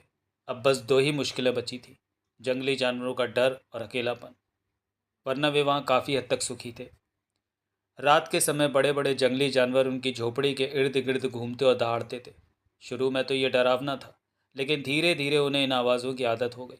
अब वे इन पर ज़्यादा ध्यान नहीं देते थे और अपनी झोपड़ी में चैन की नींद सोने लगे थे। उन्होंने 3 बार फिर से उन्हीं विशाल इंसानों जैसी परछाइयों को देखा जैसी उन्होंने पहली रात देखी थी। लेकिन वे आकृतियाँ इतनी दूर और धुंधली थी कि क्लेटन यह तय नहीं कर पाया कि वे असल में इंसान थे या कोई जानवर। जंगल के रंग बिरंगे पक्षी और छोटे बंदर अब उनके आदी हो चुके थे। क्योंकि उन जीवों ने पहले कभी इंसानों को नहीं देखा था, इसलिए उनका शुरुआती डर खत्म हो गया। अपनी जिज्ञासा के कारण वे धीरे धीरे क्लेटन के करीब आने लगे। 1 महीने के भीतर ही स्थिति ये थी कि पक्षी उनके इतने करीब आ जाते थे कि उनके हाथों से खाना खाने लगे थे। छोटे बंदर भी उनके पास आने की हिम्मत जुटाने लगे थे। इस तरह उस अनजान जंगल में उन्हें छोटे छोटे दोस्त मिलने लगे थे। एक दोपहर क्लेटन अपनी झोपड़ी में कुछ नए कमरे बनाने के काम में जुटा था। तभी उसके छोटे बंदर दोस्त पेड़ों के बीच से चीखते चिल्लाते और शोर मचाते हुए पहाड़ी की तरफ से नीचे आए। वे भागते हुए बार बार पीछे मुड़कर देख रहे थे, जैसे कोई बहुत डरावनी चीज़ उनका पीछा कर रही। अंत में वे क्लेटन के पास आकर रुक गए और अजीब आवाज़ें निकालने लगे, मानो उसे किसी बड़े खतरे की चेतावनी दे रहे हो। तभी क्लेटन की नज़र उस पर पड़ी जिससे छोटा बंदर इतना डर रहे थे। वही डरावना प्राणी जिसकी झलक उन्होंने पहले भी कई बार देखी थी। वो एक विशाल नर वानर, बड़ा गौरिल्ला जैसा जीव था। वो जंगल में आधा झुककर चल रहा था और चलते समय बीच बीच में अपनी बंद मुट्ठियों को ज़मीन पर टिका देता था। जैसे जैसे वह करीब आ रहा था, उसके गले से गहरी और डरावनी गुर्राहट निकल रही थी और कभी कभी वो कुत्ते के भौंकने जैसी आवाज़ भी निकाल रहा था। उस समय क्लेटन झोपड़ी से थोड़ा दूर एक पेड़ काटने गया था। पिछले कई महीनों से दिन के उजाले में कोई खतरनाक जानवर नहीं दिखा था, इसलिए वो बेफिक्र हो गया था। उसने अपनी राइफल और रिवॉल्वर झोपड़ी के अंदर ही छोड़ दी थी। जब उसने उस विशाल बंदर को झाड़ियों को चीरते हुए अपनी ओर आते देखा तो उसका शरीर डर से कांप उठा। उसे भागने का कोई रास्ता नहीं सूझ रहा था। वो जानता था कि सिर्फ एक कुल्हाड़ी के दम पर उस दानव जैसे बंदर का मुकाबला करना नामुमकिन है। उसे अपनी पत्नी एलिस की चिंता होने लगी। उसने सोचा, हे भगवान, मेरे बाद एलिस का क्या होगा। अभी भी झोपड़ी तक पहुंचने की एक मामूली सी उम्मीद बची थी। क्लेटन तुरंत पीछे मुड़ा और झोपड़ी की तरफ पूरी ताकत से दौड़ा। उसने चिल्लाकर अपनी पत्नी से कहा कि वह तुरंत अंदर जाकर दरवाज़ा बंद कर ले, ताकि बंदर उसका रास्ता न रोक पाए। एलिस केबिन के बाहर बैठी थी। जब उन्होंने क्लेटन की चीख सुनी और ऊपर देखा तो उनके होश उड़ गए। वो विशाल और भारी भरकम बंदर क्लेटन का रास्ता रोकने के लिए इतनी फुर्ती से उछल रहा था जिसकी कल्पना भी नहीं की जा सकती थी। एलिस एक चीख के साथ झोपड़ी की तरफ दौड़ी। जैसे ही वह अंदर पहुंची, उसने पीछे मुड़कर देखा और उसका दिल दहल गया। उस भयानक जानवर ने क्लेटन का रास्ता रोक लिया था। क्लेटन दोनों हाथों से कुल्हाड़ी थामे खड़ा था और बस इस इंतज़ार में था कि जैसे ही वह जीव हमला करे वो उस पर वार कर सके। क्लेटन चिल्लाया, एलिस, दरवाज़ा बंद करके कुंडी लगा लो। मैं इस शैतान को अपनी कुल्हाड़ी से संभाल लूँगा। लेकिन सच तो यह था कि क्लेटन जानता था कि उसकी मौत सामने खड़ी है और एलिस भी ये समझ रही थी। वो बंदर किसी विशाल बैल जैसा लग रहा था जिसका वजन लगभग 300 पाउंड, करीब 135 किलो होगा। उसकी छोटी छोटी आंखें नफरत से चमक रही थीं और उसके बड़े बड़े नुकीले दांत डरावनी कुर्राहट के साथ बाहर निकले हुए थे। क्लेटन को उस जानवर के कंधे के ऊपर से अपनी झोपड़ी का दरवाज़ा साफ दिख रहा था, जो मुश्किल से 20 कदम दूर था। तभी उसने देखा कि एलिस हाथ में राइफल लिए बाहर निकल रही है। यह देखकर क्लेटन बुरी तरह डर गया कि कहीं उस जानवर की नज़र एलिस पर न पड़ जाए। एलिस को हमेशा से ही बंदूकों से डर लगता था और उसने कभी उन्हें छुआ तक नहीं था। लेकिन उस वक्त वो अपने पति को बचाने के लिए एक शेरनी की तरह निडर होकर उस बंदर की तरफ दौड़ी। क्लेटन जोर से चिल्लाया, पीछे हटो एलिस, भगवान के लिए वापस अंदर जाओ। लेकिन एलिस नहीं रुकी। ठीक उसी पर बंदर ने हमला कर दिया और क्लेटन को कुछ और बोलने का मौका ही नहीं मिला। क्लेटन ने पूरी ताकत लगाकर अपनी कुल्हाड़ी घुमाई, लेकिन उस ताकतवर जानवर ने एक ही झटके में कुल्हाड़ी उसके हाथ से छीनकर दूर फेंक दी। अब क्लेटन बिल्कुल निहत्था था। वह खूंखार जानवर अपनी डरावनी गुर्राहट के साथ क्लेटन की गर्दन दबोचने ही वाला था कि तभी एक ज़ोरदार आवाज़ हुई। एलिस ने गोली चला दी थी, जो सीधा बंदर के कंधों के बीच उसकी पीठ में जा लगी। गोली लगते ही वो दरिंदा पागल हो गया। उसने क्लेटन को ज़मीन पर पटक दिया और अब वो एलिस की तरफ झपटा। बेचारी एलिस वहीं खड़ी रह गई और दोबारा गोली चलाने की कोशिश करने लगी, लेकिन उसे बंदूक चलानी नहीं आती थी। वो बार बार ट्रिगर दबा रही थी, पर बंदूक खाली थी और उसमें से गोली नहीं निकल रही थी। जैसे ही क्लेटन उठकर खड़ा हुआ, उसने बिना अपनी जान की परवाह किए उस बंदर को अपनी पत्नी के शरीर से खींचकर अलग करने की कोशिश की। वो ये देखकर हैरान रह गए कि वो भारी भरकम जीव बिना किसी मेहनत के अलग हो गया और घास पर बेजान होकर गिर पड़ा। वो विशाल बंदर मर चुका था। एलिस की चलाई हुई पहली गोली ने अपना काम कर दिया था। वो ठीक उसके दिल के पास लगी थी। क्लेटन ने घबराकर अपनी पत्नी की जांच की। उसके शरीर पर चोट का कोई निशान नहीं था। क्लेटन समझ गया कि जब वो बंदर एलिस पर झपटा था, वो उसी पल मर चुका था और बस अपने भारी वजन के कारण उसके ऊपर गिर गया था। क्लेटन ने धीरे से बेहोश एलिस को गोद में उठाया और झोपड़ी के अंदर ले गया। करीब 2 घंटे बाद उसे होश आया। जब एलिस की आंखें खुली तो उसके पहले शब्द सुनकर क्लेटन का दिल डूब गया और वे एक अनजाने डर से भर गया।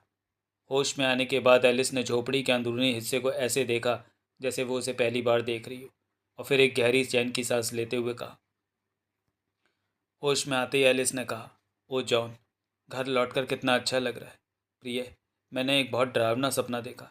मुझे लगा कि हम लंदन में नहीं बल्कि किसी भयानक जगह पर हैं, जहाँ बड़े बड़े जानवर हम पर हमला कर रहे हैं। क्लेटन का दिल बैठ गया, क्योंकि वो समझ गया कि इस सदमे ने एलिस के दिमाग पर गहरा असर किया है। उसने उसके माथे को सहलाते हुए कहा, चिंता मत करो एलिस, फिर से सोने की कोशिश करो। अब बुरे सपनों के बारे में मत सोचो। उसी रात जंगल के किनारे बनी उस छोटी सी झोपड़ी में उनके बेटे का जन्म हुआ। बाहर का माहौल डरावना था। दरवाजे के ठीक बाहर एक तेंदुआ चीख रहा था और दूर पहाड़ियों से शेर की दहाड़ें सुनाई दे रही थी। उस विशाल बंदर के हमले का सदमा एलिस के मन से कभी नहीं गया। वो अपने बच्चे के जन्म के बाद 1 साल तक जीवित तो रही, लेकिन वे कभी उस झोपड़ी से बाहर नहीं निकली। उन्हें कभी ये एहसास ही नहीं हुआ कि वे इंग्लैंड में नहीं बल्कि एक जंगली टापू पर हैं। वे अक्सर क्लेटन से अजीब सवाल करती थी। रात को ये कैसी डरावनी आवाज़ें आती हैं? हमारे नौकर और दोस्त कहाँ चले गए? कमरे का फर्नीचर इतना अजीब और खुरदुरा क्यों है? क्लेटन ने उन्हें कभी झूठ बोलकर धोखा देने की कोशिश नहीं की, लेकिन एलिस की मानसिक हालत ऐसी थी कि वे कभी भी असलियत समझ ही नहीं पाई। बाकी मामलों में वो काफ़ी समझदारी से काम ले रही थी। अपने छोटे बेटे का साथ और पति का ढेर सारा प्यार पाकर वो उस साल बहुत खुश थी। सच तो ये था कि उसके पूरे जीवन में वो अब तक का सबसे सुखद साल था। क्लेटन अच्छी तरह जानता था कि अगर वो मानसिक रूप से पूरी तरह स्वस्थ होती तो वो हर वक्त चिंता और डर में डूबी रहती। इसलिए उसे इस हालत में देखकर क्लेटन को दुख तो होता था, लेकिन कभी कभी उसे इस बात की तसल्ली भी होती थी कि वो अपनी स्थिति की गंभीरता को समझ नहीं पा रही है। क्लेटन ने बचने की सारी उम्मीदें छोड़ दी थी। अब उसे बस किसी चमत्कार का ही भरोसा था। उसने अपना पूरा ध्यान झोपड़ी को सुंदर बनाने में लगा दिया। उसने फर्श पर शेर और चीते की खालें बिछा दी, दीवारों पर अलमारियों और किताबों के रैक बना दिए। उसने खुद मिट्टी के सुंदर गमले तैयार किए और उनमें रंग बिरंगे जंगली फूल सजाए। खिड़कियों पर घास और बांस के पर्दे लटकाए। उसका सबसे मुश्किल काम था लकड़ी को तराश कर दीवारों, छत और फर्श को चिकना और सुरक्षित बनाना। क्लेटन के लिए यह हैरानी की बात थी कि वह इस तरह के कठिन और नए कामों को इतनी कुशलता से कर पा रहा था। उसे यह मेहनत करना अच्छा लगता था, क्योंकि वह ये सब अपनी पत्नी और उस नन्हे बच्चे के लिए कर रहा था जिसकी वजह से उनके जीवन में खुशियाँ आई थी। हालांकि उस बच्चे के आने से क्लेटन की जिम्मेदारियों और उनके भविष्य का डर 100 गुना बढ़ गया था। अगले 1 साल के दौरान उन विशाल बंदरों ने क्लेटन पर कई बार हमला किया, जो अक्सर उनकी झोपड़ी के पास घूमते रहते थे। लेकिन क्लेटन कभी भी अपनी राइफल और रिवॉल्वर के बिना बाहर नहीं निकलता था, इसलिए उसे उन जानवरों से कोई खास डर नहीं लगता था। उसने खिड़कियों को और भी मजबूत बना दिया था और दरवाजे पर लकड़ी का एक खास ताला लगा दिया था। अब जब भी वो खाने पीने की तलाश में बाहर जाता तो उसे इस बात की चिंता नहीं रहती थी कि कोई जानवर घर के अंदर घुस जाएगा। शुरुआत में वो खिड़कियों से ही शिकार करता था, लेकिन धीरे धीरे जंगली जानवर उस झोपड़ी से डरने लगे, क्योंकि वहाँ से उसकी राइफल की डरावनी आवाज़ आती थी। जब भी क्लेटन खाली होते तो वे अपनी पत्नी को उन किताबों में से कहानियाँ पढ़कर सुनाते जो वे अपने साथ लाए थे। उनमें बच्चों की ढेर सारी रंगीन किताबें और शुरुआती पढ़ाई की पुस्तकें भी थीं। उन्हें उम्मीद थी कि इंग्लैंड लौटने से पहले उनका बच्चा इतना बड़ा हो जाएगा कि वो इन किताबों को पढ़ सके। बाकी समय में क्लेटन अपनी डायरी लिखते थे। उन्हें अपनी डायरी फ्रेंच भाषा में लिखने की आदत थी, जिसमें वे अपने इस अजीब और कठिन जीवन की हर बात दर्ज करते थे।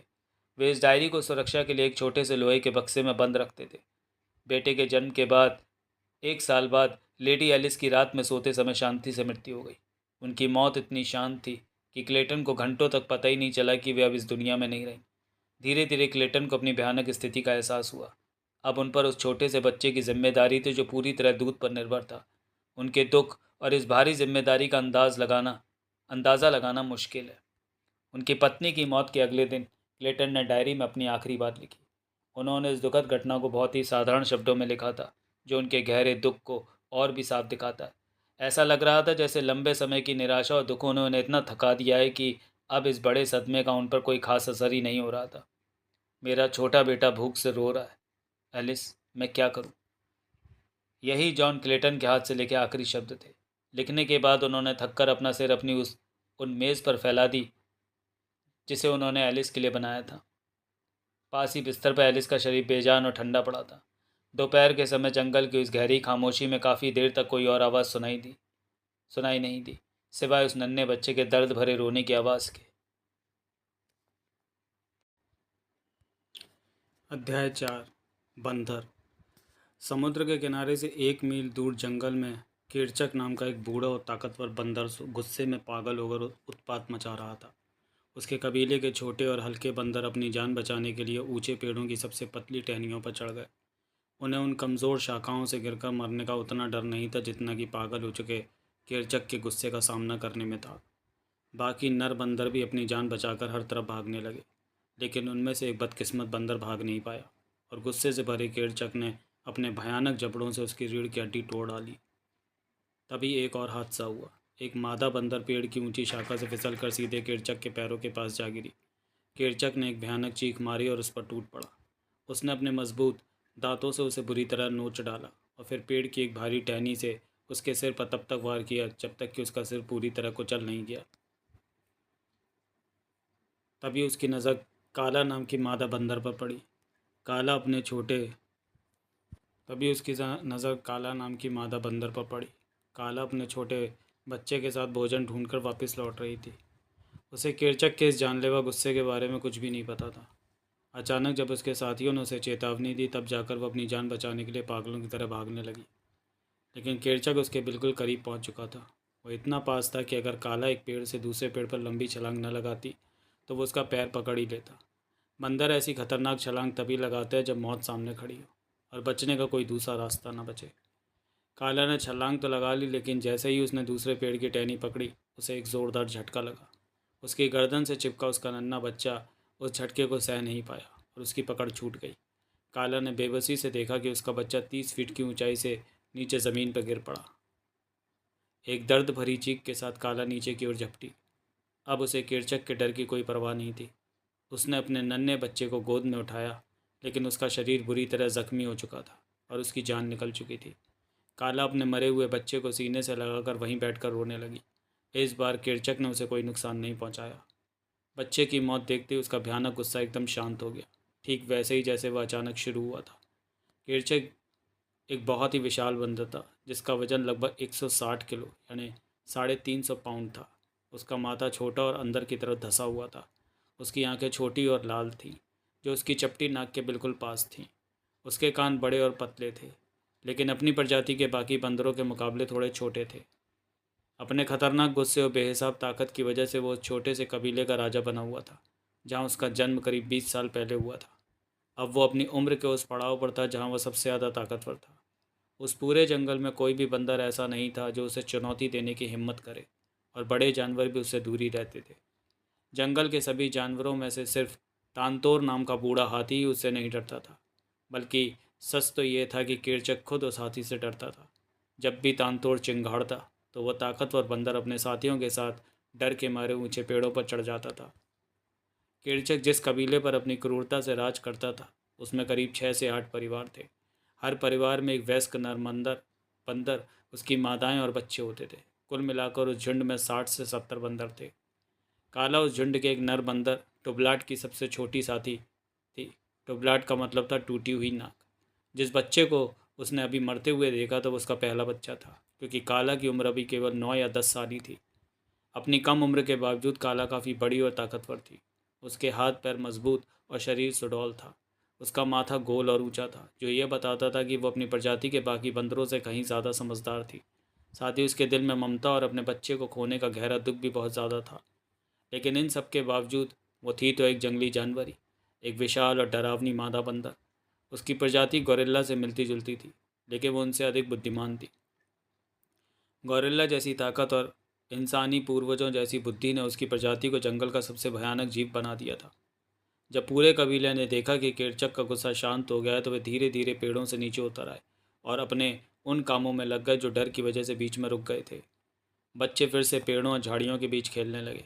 कुछ बड़े बंदर ज़मीन पर बिछी सूखी पत्तियों पर आराम करने लगे, तो कुछ गिरी हुई टहनियों और मिट्टी को हटाकर कीड़े मकोड़े और छोटे रेंगने वाले जीव ढूंढने लगे, जिन्हें वे शौक से खाते थे।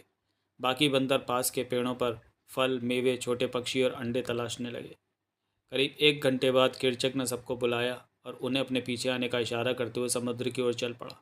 वे ज़्यादातर उन रास्तों से चलते थे जो हाथियों के चलने की वजह से घनी झाड़ियों और बेलों के बीच बने हुए थे। ज़मीन पर चलते समय उनकी चाल अजीब और लड़खड़ाती हुई थी। वे अपने भारी शरीर को आगे बढ़ाने के लिए अपनी बंद मुट्ठियों को ज़मीन पर टिकाकर झूलते हुए चलते थे। लेकिन जब रास्ता घने पेड़ों के बीच से होकर गुजरता तो उनकी रफ्तार बढ़ जाती थी। वे बंदरों की तरह फुर्ती से एक टहनी से दूसरी टहनी पर झूलने लगते। इस पूरे रास्ते काला ने अपने मरे हुए बच्चे को अपने सीने से मजबूती से चिपकाए रखा था। दोपहर के कुछ ही समय बाद वो एक पहाड़ी पर पहुंचे, जहां से समुद्र का किनारा दिखाई दे रहा था। ठीक नीचे वही छोटी झोपड़ी थी जहां केरचिक जाना चाहता था। उसने पहले देखा कि उस अजीब घर में रहने वाले सफ़ेद बंदर यानी इंसान के हाथ में एक छोटी सी काली छड़ी यानी बंदूक रहती थी। उस छड़ी से निकलने वाली तेज़ आवाज़ ने उसके कबीले के कई बंदरों की जान ली थी। अब किरचक ने मन बना लिया था कि वो उस मौत बांटने वाली छड़ी को छीन लेगा और उस रहस्यमय घर के अंदर घुसकर देखेगा। वो उस अजीब दिखने वाले प्राणी यानी क्लेटन से नफरत करता था और उससे डरता भी था। वो उसकी गर्दन में अपने दांत गड़ा देना चाहता था। इसी वजह से वो अक्सर अपने कबीले के साथ वहाँ छिपकर जासूसी करने आता था। वो बस उस मौके के इंतज़ार में था जब वो इंसान लापरवाह हो और उस पर हमला किया जा सके। पिछले कुछ समय से बंदरों ने हमला करना या सामने आना बंद कर दिया था, क्योंकि जब भी वे ऐसा करते थे, उस इंसान की काली छड़ी यानी बंदूक कबीले के किसी न किसी सदस्य की जान ले लेती थी। आज वो आदमी कहीं दिखाई नहीं दे रहा था। बंदरों ने ऊपर से देखा कि झोपड़ी का दरवाज़ा खुला हुआ है। वे बहुत ही धीरे धीरे और सावधानी से जंगल के रास्ते उस झोपड़ी की ओर बढ़े। वहाँ ना तो कोई शोर था और ना कोई दहाड़। उस काली छड़ी के डर ने उन्हें इतना समझदार बना दिया था कि वे बिना कोई आवाज़ के दबे पाँव आ रहे थे, ताकि इंसान को उनके आने का पता ना चले। वे रेंगते हुए आगे बढ़ते रहे, यहाँ तक कि खुद केरचक दरवाजे तक पहुँचा और अंदर झांका। उसके पीछे दो और नर बंदर थे और फिर काला थी, जिसने अब भी अपने मरे हुए बच्चे को अपने सीने से मजबूती से चिपका रखा था। झोपड़ी के अंदर उन्होंने देखा कि वह अजीब सफ़ेद बंदर यानी क्लेटन मेज़ पर से झुकाए आधा लेटा हुआ था। बिस्तर पर किसी का शरीर कपड़े से ढका था और एक छोटे से पालने से बच्चे के रोने की आवाज़ आ रही थी। किरचक बिना शोर किए अंदर घुसा और हमले के लिए तैयार होकर झुक गया। तभी जॉन क्लेटन अचानक चौंक कर उठा और उनका सामना करने के लिए मुड़ा। सामने का नज़ारा देखकर क्लेटन डर के मारे पत्थर जैसा पड़ गया। दरवाजे पर सांड जैसे 3 विशाल बंदर खड़े थे और उनके पीछे बंदरों की पूरी भीड़ जमा थी। क्लेटन की राइफल और रिवॉल्वर दीवार पर काफ़ी दूर टंगी थी और वह उन तक पहुंच नहीं सकता था। तभी किरचक ने उस पर हमला कर दिया। जब राजा किरचक ने जॉन क्लेटन के बेजान शरीर को छोड़ा तो उसकी नज़र छोटे पालने पर पड़ी, लेकिन किरचक के पहुंचने से पहले काला वहां पहुंच चुकी थी। जैसे ही किरचक ने बच्चे को पकड़ना चाहा, काला ने फुर्ती से उसे उठा लिया। इससे पहले कि किरचक उसे रोक पाता, काला बच्चे को लेकर दरवाजे से बाहर भागी और एक ऊंचे पेड़ पर चढ़ गई। जैसे ही काला ने एलिस क्लेटन के जीवित बच्चे को अपनी गोद में उठाया, उसने अपने मरे हुए बच्चे के शरीर को खाली पालने में डाल दिया। उस नन्हे बच्चे के रोने की आवाज़ ने काला के मन में छिपी ममता को जगा दिया था, जो मरे हुए बच्चे के लिए ख़त्म हो चुकी थी। एक विशाल पेड़ की ऊंची शाखा पर बैठकर काला ने रोते हुए बच्चे को अपने सीने से लगा लिया। वो मादा बंदर भले ही जंगली और गुस्सैल थी, लेकिन उसके भीतर की ममता उतनी ही सच्ची थी जितनी उस बच्चे की अपनी कोमल और सुंदर माँ के दिल में रही होगी। जल्दी उस छोटे से बच्चे को काला की ममता का एहसास हुआ और वो चुप हो गया। फिर भूख ने उन दोनों के बीच के फ़र्क को ख़त्म कर दिया। इस तरह एक अंग्रेज लॉर्ड और महिला का बेटा उस विशाल बंदर काला की गोद में पलने लगा। इसी दौरान झोपड़ी के अंदर मौजूद बाकी बंदर उस अजीब घर के सामान को बड़े ध्यान से देख रहे थे। जब किरचक को यकीन हो गया कि क्लेटन मर चुका है तो उसका ध्यान बिस्तर पर पड़ी उस दूसरी चीज़ यानी लेडी एलिस की ओर गया, जो कपड़े से ढकी हुई थी। उसने धीरे से चादर का एक कोना उठाया, लेकिन जैसे ही उसे नीचे महिला का शरीर दिखा, उसने गुस्से में कपड़े को फाड़ दिया और अपने बड़े बालों वाले हाथों से उसके ठंडे गले को पकड़ लिया। कुछ पलों तक वह अपनी उंगलियों से उसके गले को दबाता रहा, लेकिन जब उसे एहसास हुआ कि वो पहले ही मर चुकी है तो वो वहाँ से हट गया। इसके बाद उसने फिर कभी लेडी एलिस या सर जॉन के शरीर को हाथ नहीं लगाया और कमरे के बाकी सामान को देखने लगा। दीवार पर टंगी बंदूक ने सबसे पहले उसका ध्यान खींचा। वो कई महीनों से इस जानलेवा हथियार को पाना चाहता था, लेकिन अब जब वह इसके इतने करीब थी तो उसे छूने की हिम्मत नहीं हो रही थी। वो बहुत सावधानी से बंदूक के पास पहुंचा। वो किसी भी पल भागने को तैयार था, क्योंकि उसे डर था कि कहीं यह हथियार फिर से वैसी ही भयानक आवाज़ ना करने लगे जैसी उसने पहले सुनी थी। उसने उन लोगों को याद किया जो इस सफ़ेद बंदर यानी इंसान पर हमला करने की जल्दबाजी में अपनी जान गंवा चुके थे। उस बंदर के दिमाग में कहीं ना कहीं ये बात बैठी थी कि वो जादुई छड़ी यानी बंदूक तभी खतरनाक होती है जब उसे चलाने वाला इंसान उसके साथ हो। फिर भी उसे छूने की हिम्मत जुटाने में उसे काफ़ी समय लग गया। वह बंदूक को छूने की बजाय उसके सामने फर्श पर इधर उधर टहलने लगा। वो अपना सिर इस तरह घुमा रहा था कि उसकी नज़र अपनी उस पसंदीदा चीज़ से एक पल के लिए भी ना हटे। वो अपने लंबे हाथों का सहारा लेकर किसी बैसाखी की तरह चल रहा था और हर कदम के साथ उसका भारी शरीर इधर उधर डोल रहा था। वह विशाल राजा वानर घूमते घूमते डरावनी आवाज़ें निकाल रहा था, जो कभी कभी इतनी तेज़ चीख में बदल जाती थी कि पूरा जंगल थर्रा उठता था। कुछ देर बाद वह राइफल के सामने रुक गया। उसने धीरे से अपना हाथ बढ़ाया और बंदूक की चमकती नली को छुआ, लेकिन डर के मारे तुरंत हाथ पीछे खींच लिया और फिर से तेज़ चलने लगा। ऐसा लग रहा था जैसे वह डरावनी आवाज़ें निकालकर खुद को बहादुर दिखाने की कोशिश कर रहा है, ताकि वह बंदूक को हाथ में लेने का साहस जुटा सके। वह एक बार फिर रुका। इस बार उसने हिम्मत करके अपना हाथ उस ठंडी धातु यानी स्टील पर रखा, लेकिन अगले ही पल झटके से हाथ हटा लिया और फिर से बेचैनी में यहाँ वहाँ घूमने लगा। ये अजीब सिलसिला कई बार चला, लेकिन हर बार किरचक का भरोसा बढ़ता गया। आखिरकार उसने राइफल को दीवार से उतारकर अपने हाथों में पकड़ ही लिया। जब उसने देखा कि बंदूक से उसे कोई नुकसान नहीं हो रहा है तो उसने बड़े ध्यान से उसकी जांच शुरू की। उसने उसे ऊपर से नीचे तक छुआ, बंदूक की नली के काले छेद के अंदर झांका और फिर उसके हर हिस्से निशाना लगाने वाली जगह और ट्रिगर को छूकर देखा। जब वो ये सब कर रहा था तो अंदर आए बंदर डर के मारे एक दूसरे से चिपक कर अपने राजा को देख रहे थे। झोपड़ी के बाहर खड़े बंदर भी अंदर का नज़ारा देखने के लिए धक्का मुक्की कर रहे थे। अचानक किरचक की उंगली ट्रिगर पर दब गई। उस छोटे से कमरे में बंदूक की भयानक आवाज़ गूंजी। इसे सुनते ही दरवाजे के पास खड़े बंदर डर के मारे पागलों की तरह एक दूसरे के ऊपर गिरते हुए भागने लगे। किरचक भी उतना ही डर गया था। वो इतना घबरा गया था कि उस शोर मचाने वाली चीज़ यानी बंदूक को फेंकने ही भूल गया और उसे हाथ में मजबूती से पकड़े हुए दरवाजे की तरफ भागा। जैसे ही वह दरवाजे से बाहर निकला, राइफल का अगला हिस्सा दरवाजे के किनारे से जोर से टकराया। इस टक्कर की वजह से भागते हुए किरचक के पीछे झोपड़ी का दरवाज़ा अपने आप कसकर बंद हो गया। जब किरचक झोपड़ी से थोड़ी दूर जाकर रुका और उसने देखा कि बंदूक अब भी उसके हाथ में, तो उसने उसे तुरंत ऐसे फेंक दिया जैसे कोई दहकता हुआ लोहा हाथ से गिर गया हो। उसने उसे दोबारा उठाने की हिम्मत नहीं की। वो भयानक शोर उसके बर्दाश्त के बाहर था, लेकिन अब उसे यकीन हो गया था कि जब तक कोई उसे छुए नहीं, वो छड़ी अपने आप में कोई नुकसान नहीं पहुंचाती। करीब 1 घंटे बाद बंदरों ने फिर से हिम्मत जुटाई और वे झोपड़ी की जांच करने पहुंचे, लेकिन उन्हें यह देखकर निराशा हुई कि दरवाज़ा बंद हो चुका था। वो इतनी मजबूती से बंद था कि वो उसे तोड़ नहीं पाए। क्लेटन ने दरवाजे के लिए जो खास कुंडी बनाई थी वो किरचक के बाहर निकलते ही अपने आप गिर गई थी। बंदरों को उन भारी सलाखों वाली खिड़कियों से भी अंदर जाने का कोई रास्ता नहीं मिला। कुछ देर वहाँ घूमने के बाद वे वापस घने जंगलों और पहाड़ों की ओर लौटने लगे जहाँ से वे आए थे।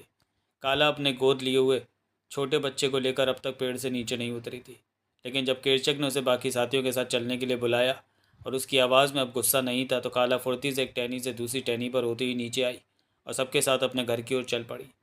जब दूसरे बंदरों ने काला के इस अजीब बच्चे को देखने या छूने की कोशिश की, तो काला ने अपने नुकीले दांत दिखाए और धीमी डरावनी आवाज़ में उन्हें चेतावनी देकर पीछे हटा दिया।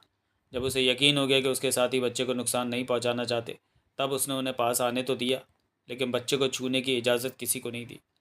उसे पता था कि उसका ये बच्चा बहुत कमज़ोर और नाजुक है। उसे डर था कि बाकी बंदरों के सख्त हाथों से उस नन्हे बच्चे को चोट लग सकती है। इस सफ़र में काला के लिए सबसे मुश्किल काम था बच्चे को संभाल कर चलना। अपने पहले बच्चे की मौत को याद करके वो बहुत डरी हुई थी, इसलिए वो पूरे रास्ते इस बच्चे को एक हाथ से अपने सीने से सटाकर चलती रही। बाकी बंदरों के बच्चे अपनी माँ की पीठ पर सवार थे। उन्होंने अपने नन्हे हाथों से माँ की गर्दन पकड़ रखी थी और पैरों से उनकी कमर को जकड़ रखा था। लेकिन काला का मामला अलग था। उसने नन्हे बच्चे यानी लॉर्ड ग्रेस्टॉक के बच्चे यानी बेटे को अपने सीने से कसकर चिपकाया हुआ था। उस बच्चे के कोमल हाथों ने काला के लंबे काले बालों को पकड़ रखा था। काला ने अपनी आंखों से एक बच्चे को पीठ से गिरकर मरते देखा था, इसलिए वो इस बार कोई भी खतरा मोल नहीं लेना चाहती थी।